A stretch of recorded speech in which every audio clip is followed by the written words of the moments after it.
எல்லாருக்கும் வணக்கம். இப்போ நம்ம ரங்கப்பநாயக்கம்பட்டியில் இருக்கோம். இது ஆண்டிப்பட்டி கிட்டே இருக்க ஒரு ஏரியா. இங்கே வந்து பார்த்திங்கன்னா நம்ம அவரை கொடி அவரை போட்டிருக்காங்க. இதில் வந்து மஞ்சள் செடி தான் கம்ப்ளைண்ட்டு. ஸோ இந்த மஞ்சள் செடிக்கு வந்து நம்ம மருந்து கொடுத்துருக்கோம். மஞ்சள் செடி இல்லாமல் கொடி எந்தளவுக்கு வந்திருக்குன்னு பார்க்கலாம்.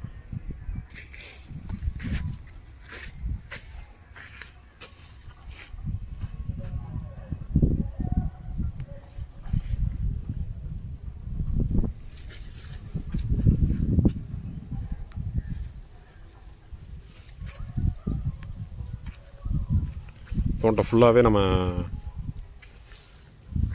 ஏகத்துக்கே பார்த்திங்கன்னா மஞ்சள் செடி நல்ல கண்ட்ரோலில் இருக்குது. ஸோ மஞ்சள் செடிக்கு மருந்து இல்லைன்னு நிறையா சம்சாரிங்க வந்து இந்த மாதிரி அவர விவசாயங்களை வந்து கைவிடுறதை நம்ம நிறையா பார்க்க முடியுது தேனி மாவட்டத்தில். ஸோ அதுக்கு வந்து நம்ம மருந்து ஒரு பெஸ்ட்டு சொல்யூஷனாக இருக்கும்.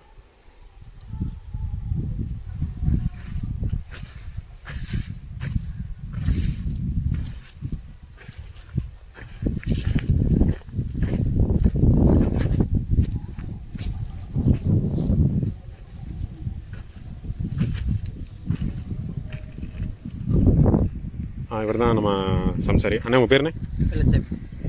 மஞ்சள் செடிக்கு மருந்து கொடுத்தது நமக்கு எப்படி இருக்குண்ணே? பரவாயில்லைங்க, நல்லா இருக்கு. சரிங்கண்ணே.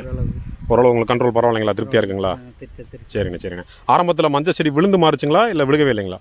ஆரம்பத்தில் விழுகல, இடையில வந்து விழுந்துச்சு, கண்ட்ரோல் ஆயிருக்கு. மருந்தடிக்கும் உங்களுக்கு கொஞ்சம் கண்ட்ரோல் ஆயிருக்கு. சரிங்கண்ணே.